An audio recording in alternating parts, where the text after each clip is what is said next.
Salam sejahtera, terima kasih kerana bersama dengan saya di Nazilin Unity Channel. Ini keputusan terkini di pilihan raya Dun Nenggiri. Peluang terbuka Nenggiri, tapi Barisan Nasional ada kelebihan, kata penganalisis. Saudara-saudara sekalian, esok PRK Dun Nenggiri akan diumumkan dan akan bermula dan akan membuang undi. Di sana nanti kita akan lihat sejauh mana penerimaan rakyat Nenggiri terhadap kepimpinan Parti Bersatu dan Perikatan Nasional selepas mereka menggunakan calon daripada PAS tetapi pindah kepada Parti Bersatu. Menurut penganalisis politik, peluang masih terbuka, tapi Barisan Nasional ada kelebihan. Peluang terbuka untuk kedua-dua calon bertanding Muhammad Azmawi Fikri Abdul Ghani dari Barisan Nasional dan Muhammad Rizwadi Ismail mewakili Perikatan Nasional untuk memenangi PRK Dun Nenggiri pada esok. Siapa yang bakal diangkat sebagai wakil rakyat baru di Nenggiri akan terjawab Sabtu nanti selepas 20,259 pengundi berdaftar akan membuat keputusan di peti undi. Berbaki tidak sampai 24 jam tempoh kempen, kedua-dua parti dilihat mempunyai kelebihan tersendiri. Di atas kertas, calon Barisan Nasional BN dilihat ada kelebihan berbanding calon Perikatan Nasional. Dari segi pendidikan dan pengalaman yang dilihat memihak kepada Muhammad Azmawi ataupun lebih dikenali sebagai Awi. Awi memiliki ijazah berbanding Rizwadi hanya lepasan sijil pelajaran Malaysia SPM. Begitu juga Awi yang pernah memegang jawatan ahli Lembaga Pengarah Lembaga Kelantan Selatan Kesedar, lebih dikenali dalam kalangan peneroka. Dari segi komunikasi, calon Barisan Nasional dilihat lebih mudah didekati pemberita berbanding calon Perikatan Nasional yang diarahkan kepimpinan parti daripada memberikan kenyataan kepada media sesuka hati. Calon Perikatan Nasional itu hanya bercakap dengan media apabila ada kepimpinan parti bersama dan jentera PAS dilihat mengatur gerak kerja Muhammad Rizwadi sepanjang kempen. Ketika tinjauan dilakukan dalam kalangan peneroka kesedar ataupun mereka yang berada dalam kawasan tanah rancangan, Awi lebih dikenali sebagai Ustaz Wadi.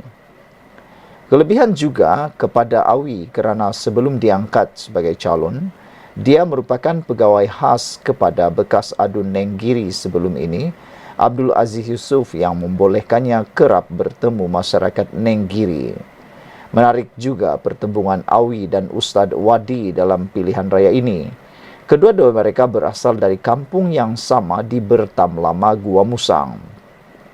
Keluasan kawasan Dun Nenggiri 2 kali ganda berbanding negeri Perlis dengan perkampungan yang berselerak menyukarkan penilaian dibuat terhadap sokongan pengundi kepada parti bertanding.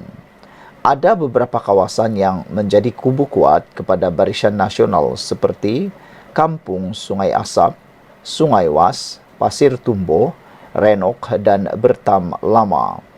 BN pula menguasai kawasan kampung seperti Ladang Sedek, Jeram Tekoh, Limau Kasturi, Perasu dan Ladang Sungai Tere.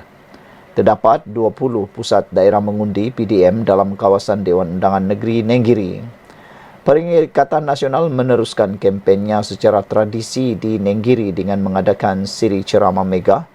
Sebaliknya, Barisan Nasional mengambil pendekatan berbeza dengan mengadakan ceramah kelompok bagi bertemu pengundinya. Barisan Nasional dilihat lebih memberi fokus kepada pengundi terasnya ataupun pengundi putih untuk merampas kembali kerusi tradisi mereka itu. Pertemuan kelompok tanpa ceramah besar dibuat bagi membolehkan mereka memberikan penjelasan secara terus kepada isu yang membelenggu parti itu. Perikatan Nasional pula menggunakan pentas ceramah untuk menyerang kepimpinan UMNO dan khususnya kerjasama parti itu dengan PH yang turut disertai DAP. Slogan UMDAP terus dijajah Perikatan Nasional bagi menarik sokongan pengundi Melayu di Nenggiri yang majoritinya ahli UMNO. Memecah sokongan pengundi Melayu menjadi senjata kepada Perikatan Nasional untuk menamatkan dominasi pengundi tradisi UMNO di Nenggiri. Isu tanah Penoroka Kesedar menjadi senjata ampuh kepada Perikatan Nasional untuk menyerang Barisan Nasional. Perikatan Nasional menjadikan kelebihan parti gabungannya PAS sebagai kerajaan negeri untuk menawarkan penyelesaian kepada soal pemilikan tanah Penoroka. Sementara itu, Barisan Nasional pula mempertahankan tanah Kesedar sebagai milik agensi itu dan agihan kepada Penoroka hanya boleh dibuat Kesedar. Kesedar menjadi sasaran utama Perikatan Nasional ketika berkempen. Isu tempatan lebih mendominasi kempen PRK Dun Nenggiri berbanding isu nasional. Penarikan subsidi diesel misalnya turut dibangkitkan PAS dan PN ketika berkempen, namun pengundi dilihat tidak begitu tertarik. Memandangkan majoriti Nenggiri merupakan kawasan tanah rancangan, pengundi ataupun Penoroka lebih tertumpu kepada isu tempatan seperti isu geran tanah, kemudahan asas dan masalah air yang masih berlanjutan. Kehadiran pengarah operasi pilihan raya PN dan bagi PRK Dun Nenggiri, Anwar Musa juga mencuri perhatian apabila dia ditrol oleh netizen kerana mengenakan pakaian mewah mencecah puluhan ribu ringgit. Isu yang dianggap setengah pihak sebagai picisan itu dilihat mewarnai kempen PRK Dun Nenggiri untuk beberapa hari.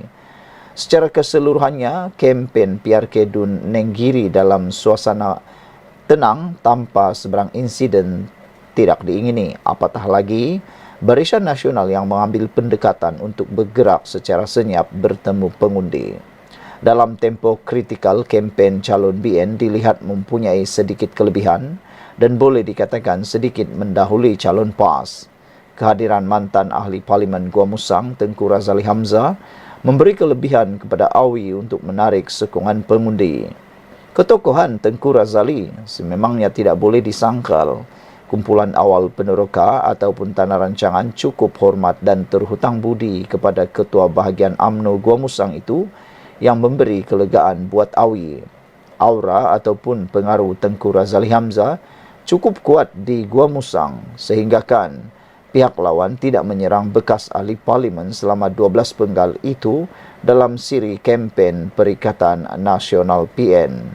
Selain pengaruh Tengku Razali Hamzah atau Kuli, sokongan pengundi orang asli juga masih menjadi simpanan tetap untuk Barisan Nasional BN.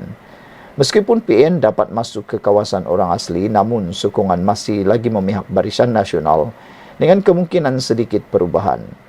Atas sebab itu, Perikatan Nasional khususnya Anwar begitu rancak menyerang kubu kuat Barisan Nasional itu. Ada juga kedengaran kabar angin terdapat cubaan untuk menghalang orang asli daripada keluar mengundi kerana ia menguntungkan Barisan Nasional. Kekalahan Barisan Nasional pada PRN Ogos lalu di Nenggiri tidak boleh jadikan asas kepada kekuatan Perikatan Nasional. BN tewas sebelum ini kerana ada beberapa sebab, antaranya pengundi teras yang merajuk. Selain peratusan keluar mengundi, pengundi orang asli agak rendah. Bagaimanapun, isu yang menyebabkan kekalahan Barisan Nasional dalam PRN lalu telah diselesaikan selepas beberapa kali pengerusi BN Ahmad Zainabidi turun berkempen. Pun begitu, pengundi muda ataupun pengundi luar mungkin boleh mengganggu kelebihan calon BN di Nenggiri. PAS bergantung harap sepenuhnya kepada pengundi atau sokongan pengundi luar dan anak muda untuk memenangi PRK Dun Nenggiri kali ini. Secara kesimpulannya, boleh dikatakan peluang BN menang dalam PRK Dun Nenggiri tampak cerah, namun bukan dengan majoriti yang besar. Begitu juga PN berpeluang untuk mempertahankan Nenggiri, namun sasaran menang dengan majoriti 2,000 undi mustahil untuk direalisasikan. Senjata saat akhir parti bertanding akan menentukan hala 7 sokongan pengundi di Nenggiri. Pengumuman khas Perdana Menteri Anwar Ibrahim pada hari ini juga boleh menjadi nilai tambah sokongan pengundi terhadap BN. Anwar dijangka membuat pengumuman penting mengenai SSPA berkaitan kenaikan gaji dan struktur pemberian allowance kepada kaki tangan kerajaan.